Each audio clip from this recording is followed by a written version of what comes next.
Everyone. So my name is Nicole, and the other two people on my team are Arash and Emily, and we wrote our research paper on requirements management. So to give you a little bit of background of some of the topics we're going to cover in this paper. So one thing that we put a lot of focus on is requirement management. So in this, we talked about how to gather, write, and access a requirement, and software that can be used to also gather requirements. In addition to this, we analyzed some of the challenges that come with requirement management. We then touched on change management and building a change management plan. So, for a little bit of background on requirement management, let's start with some key definitions. So, what is a requirement? A requirement is a set of desired characteristics and attributes possessed by a product or a service. So, for example, during class, we were looking at functional and not functional requirements. That would all fall under this definition of a requirement. What is its purpose? So, it's the purpose of a requirement is to make sure you're maintaining a good relationship between developers and clients while still producing a successful product. Basically, it's a massive to-do list of everything you need to do, how you do it, and why you're doing it. Next, how are requirements gathered? So they are gathered by communicating with stakeholders to work out your needs, and then we use an adaptive agile methodology to allow for constant upkeep with changes. So, as for everything in a project, things can change. So it's important that we are aware when things are being changed and updated. So, part two, what makes a good requirement? So quite often a good requirement needs to follow a set structure. So usually how you would see this is in the form of as a insert type of user here. I want this goal so that I can fulfill this reason.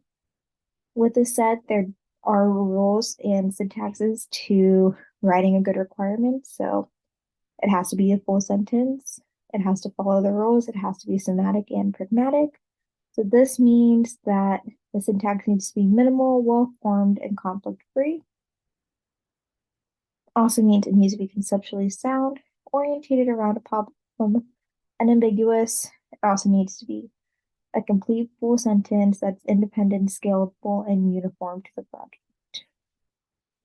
So why is it important to follow the structure? You need to follow the structure to make sure that software engineers can understand the end goal and can produce the best product for a client. So in terms of what type of tools that can be used, there's different tools which can be used to help you in each and every step of the process. There's some tools that even allow for traceability when it comes to like debugging, which is good for requirement change management. And then there's many products that are paid or even offer free versions for students. For example, Reconstruct ARM doesn't even require a license, but then you have Tiger Pro, which is free for students. Then you have more professional softwares like IBM and Rational Doors, which you can pay for. So I'm going to be talking about the challenges of requirement management. My name is Emily. So after, like Nicole just said, requirement management is extremely important, and there are so many tools out there to help us manage this process much better. However, there are still a lot of challenges with requirement management, and I'm going to talk about the specific challenges that have a human factor in it, meaning that the reason behind these challenges are usually the people who are responsible for the requirement management process themselves, such as project managers or business analysts. So the very first most common challenge would be knowledge transferring, which is caused from inconsistency in transferring data from stakeholders to developers. Usually this challenge stems from the fact that a lot of the project managers are not from a technical background. Their task is to communicate with the stakeholders and using natural language and then translate these requirements into a language that developers can understand. So it is understandable that a non-technical project managers might have trouble in that. On top of that, a non-technical project managers, since they don't understand the limitation of the software or the limitation of the tech stack, the hardware, the platform, they might agree to quite unattainable requirements. A technical project managers, on the other hand, since he or she has such a deep technical background, will set out a much more realistic goals and much more attainable requirements for the development teams. So the second very common challenge that also has to do with project managers or business analysts is maintaining communication with stakeholders. So usually project managers have problem with this based on two reasons. The very first reason is that it is hard to communicate with stakeholders because they all have different backgrounds and interests in the software side of the product, which means that it requires a lot of interpersonal skills in order to successfully maintain communication with them.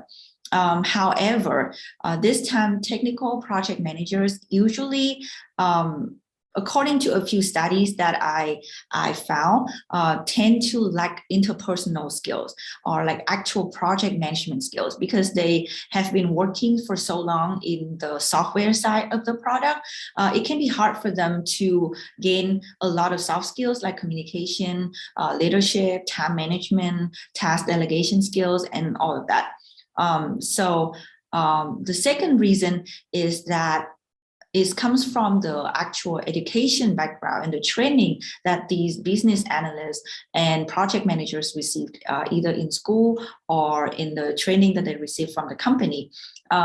According to a research that I found, it is actually there is a huge gap in the competency that employers expect from their project managers compared to the actual competency of freshly graduated business analysts and software project managers.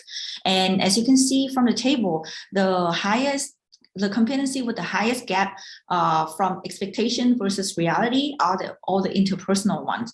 For example, trustworthiness, communication, client experience thinking, business process improvement, facilitation, and leadership skills. All of those are extremely important in maintaining communication with the users and the clients to elicit requirements, update them, reprioritize them. They all require interpersonal skills. And how can we expect business analysts and project managers to be good at it if they've never received proper training for it in the first place?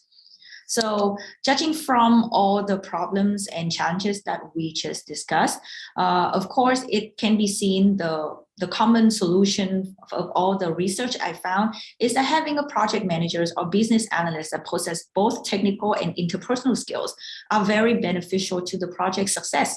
So the quite obvious solution would be to develop more training for people that already came from technical background. Like we should train them more on communication skills, organization skills, team building skills, all that interpersonal skills so that we can build project managers that have both technical background and interpersonal skills. That way we can encourage more good communication, not only between the stakeholders, but also between the stakeholders and the developing team themselves. So yes, these are the solutions to the human factor challenges that I've seen in project management in general and requirement management specifically. Thank you. Okay, so I'll be talking about how changing requirements can be managed and should be managed. So far we've covered, like what requirements are and what are some of the issues that occur with requirement management. But one of the key issues that also happens when doing requirements management over the course of a project is that the requirements that you have, they end up changing. So a lot of times, these changing requirements needs to, the project team needs to look at three main objectives in order to understand whether the changing requirements are worth the effort of actually implementing and being made a part of the software solution that the team is working on. These three are scope, schedule, and cost. So the scope is important because that is and the set of project features and requirements that actually are being worked upon by the team. And any change in requirements could mean that like the scope is either being increased or decreased. This could be such as Uber adding like package delivery, whereas it could also be that like Uber taking off their share riders, or like the ride share support that they used to have. So something like that is, it's a change in scope. And similarly, anything that changes the scope could also have an impact on the schedule of the project. How much time will it actually take to get the project done now? Similarly, if there's a change in time, there is obviously a change in cost. So, like this could be looking at either like it increases the project cost by so much that it probably isn't worth, implementing the changes at all. So, like these are some of the things that you analyze before you actually start implementing the change. So some of the various reasons why like any requirements could change. So there are four key reasons that we believe that requirements could change. It could be something like external. It could be a change in project strategy. It could be requirements like change in requirement specifications, or just a change in the solution by itself. So the change in external factors, like it could just simply be that like there is like some new policy that is being mandated by the government. So, for example, how like in order to maintain their green initiative, Apple like changed like the way they sold their iPhones. Like they stopped selling certain you know equipment that came with the iPhone. So that is a change in the project delivery, and what the project, like the iPhone project, in terms like it changed the requirement based on what was external to the company or to the project itself. Similarly, like a change in project strategy could just be like if you look at Twitter, where like it was bought out by Elon Musk, and that kind of forced and like a change within the goals of Twitter, force them to bring in a subscription model to like change how they verified users. So that is a change in the strategy of Twitter in order to make itself more profitable, and thus leading to a whole bunch of change in requirements.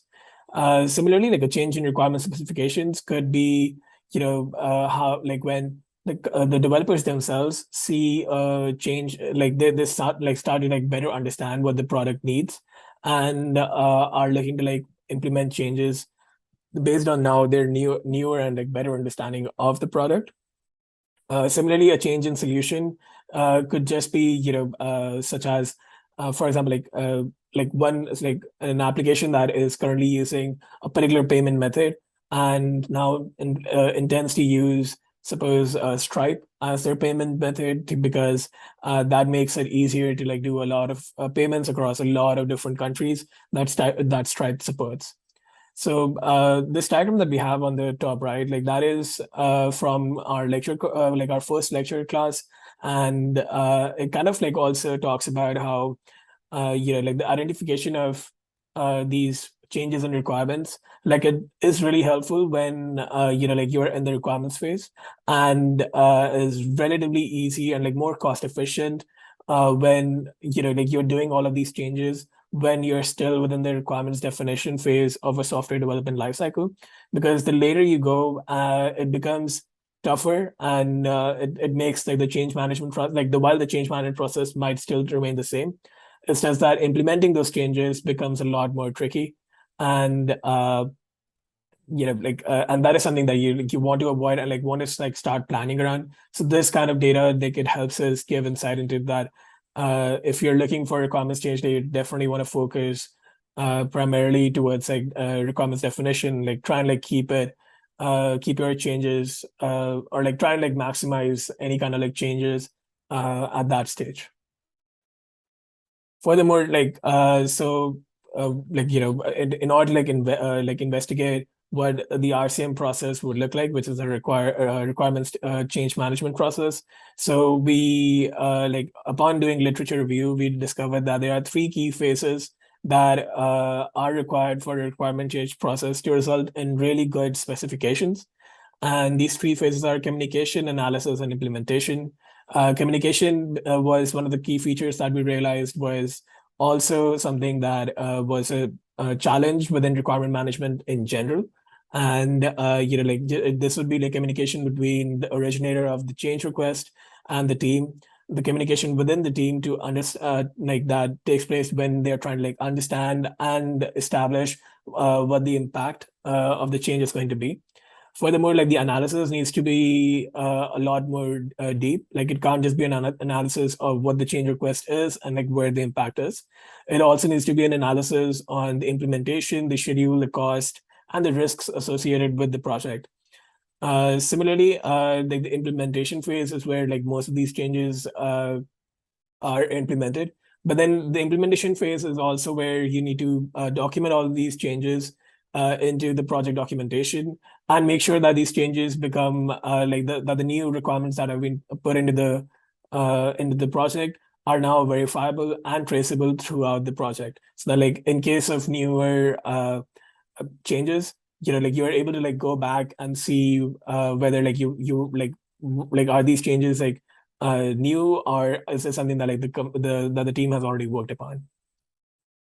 So we actually did an analysis of 6 different kinds of RCM processes that we found doing a literature review, and there was always some sort of like there was something lacking with all of them, and we discovered that the best way to go about doing the RCM would be like something that included all the 3 phases that we initially discussed.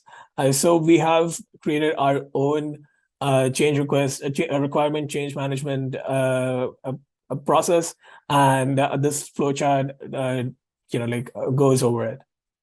Similarly, in order to like expand on like what these individual steps do, this table goes along to talk more about what actually like each step of the requirement like our RCM plan is supposed to do. Alongside, like we've mentioned, people who are responsible for this, and this was something that was key to us because a lot of these RCM plans that we came across just included a very nebulous change control board, and we discovered that like a lot of the communication breakdowns and a lot of the analysis breakdowns were occurring because there was not a set person that was assigned to like a particular task within like the suggested RCM processes. And I think like like setting certain members of the team or like parts of the team to certain stages ensures that like things are like or like different steps get taken or are done accordingly. Finally, this is a list of our 18 different references that we used to write our paper. And like you can look into this a lot more in detail within our paper. And thank you so much.